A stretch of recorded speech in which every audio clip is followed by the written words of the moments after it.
여러분, 마지막으로 진짜 혼자였던 게 언제였나요?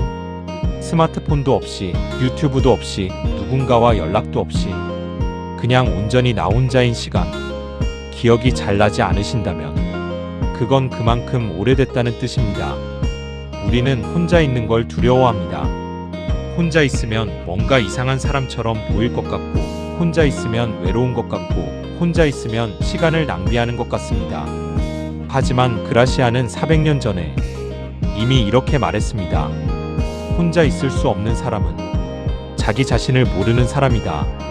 그리고 자기 자신을 모르는 사람은 세상에서 가장 위험한 상태에 있다. 오늘은 고독이 왜 약점이 아니라 가장 강력한 내면의 힘인지를 이야기합니다. 왜 우리는 혼자 있기를 두려워하는가? 2014년 하버드 대학에서 흥미로운 실험을 했습니다. 참가자들에게 아무것도 없는 방에서 615분을 혼자 앉아있게 했습니다. 그런데 버튼 하나를 줬습니다. 누르면 전기 충격이 오는 버튼이었습니다. 결과가 놀랍습니다. 참가자의 67%가 혼자 있는 불편함을 피하기 위해 스스로 전기 충격 버튼을 눌렀습니다. 고통이 고독보다 낫다고 느낀 겁니다. 그만큼 우리는 혼자 있는 것을 불편하게 느낍니다. 왜일까요? 혼자 있으면 자신의 생각과 감정을 마주해야 합니다. 평소에 바쁨으로 덮어두었던 불안, 두려움, 미해결된 감정들이 표면으로 올라옵니다. 그게 불편합니다. 그래서 도망칩니다. 스마트폰으로, 사람으로, 소음으로. 하지만 그라시아는 말합니다. 그 불편함을 통과한 사람만이 진짜 자기 자신을 만난다. 그라시안이 말하는 혼자 있는 시간의 힘 3가지로 정리했습니다. 첫 번째, 고독은 외로움이 아니다. 많은 사람들이 고독과 외로움을 같은 것으로 혼동합니다. 하지만 완전히 다릅니다. 외로움은 연결을 원하는데 없는 상태입니다. 고독은 연결을 원하지 않는 시간을 스스로 선택하는 상태입니다. 외로움은 결핍입니다. 고독은 충만입니다. 그라시아는 말합니다.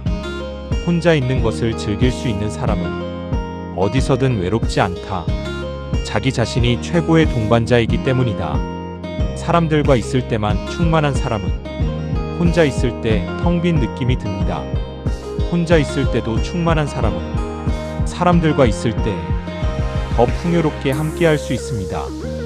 고독은 관계를 피하는 게 아닙니다. 관계를 더 깊게 만드는 준비입니다. 두 번째, 혼자 있는 시간이 가장 중요한 생각을 만든다. 역사상 가장 위대한 통찰들은 대부분 혼자 있는 시간에서 나왔습니다. 뉴턴은 사과나무 아래 혼자 앉아 있다가 중력을 발견했습니다. 다윈은 긴 혼자만의 산책 시간에서 진화론을 발전시켰습니다. 그라시아는 말합니다. 위대한 생각은 소음 속에서 오지 않는다. 침묵과 고독 속에서 찾아온다. 우리 뇌에는 디폴트 모드, 네트워크 디폴트 모드, 네서크라는 신경망이 있습니다. 이 신경망은 뇌가 아무것도 하지 않을 때 가장 활발하게 작동합니다.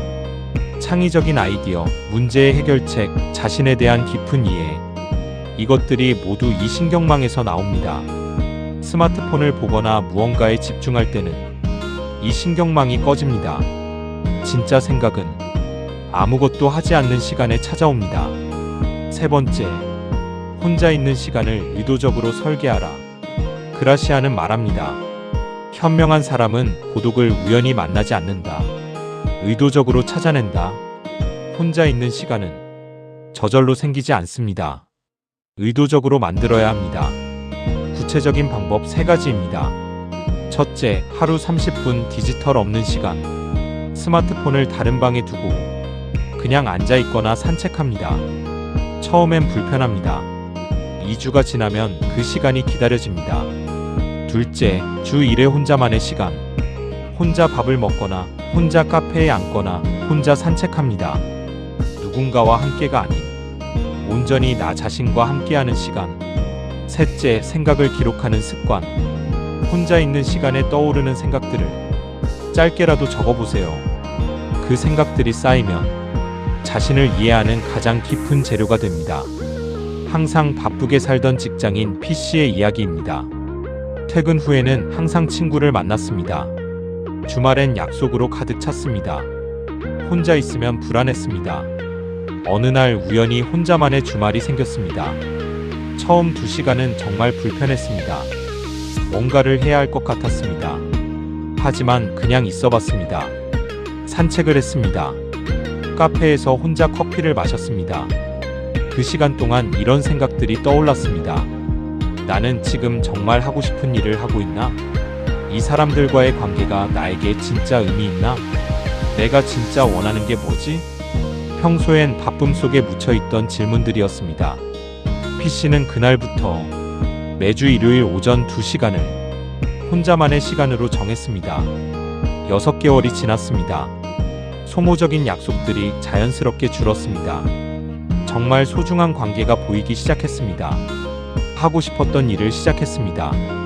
혼자 있는 시간이 삶의 방향을 다시 잡아줬습니다. 오늘 그라시안에게 배운 혼자 있는 시간의 힘 3줄로 정리합니다. 하나, 고독은 외로움이 아니다. 자기 자신이 최고의 동반자인 상태다. 둘, 가장 중요한 생각은 혼자 있는 시간에 찾아온다. 소음을 멈춰라. 셋, 혼자 있는 시간을 의도적으로 설계하라. 저절로 생기지 않는다.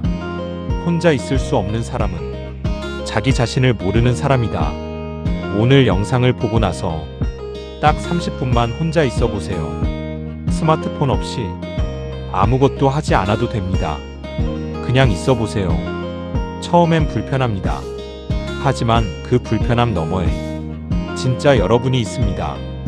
다음 편에서는 이 시리즈의 마지막 10번째 주제, 자존감과 거리의 관계. 자존감이 높을수록 왜 관계가 단단해지는가로 찾아오겠습니다. 오늘 영상이 도움이 됐다면 좋아요와 구독 꼭 눌러주세요. 댓글에 마지막으로 진짜 혼자였던 때가 언제였는지 솔직하게 나눠주세요. 다음에 또 만나요.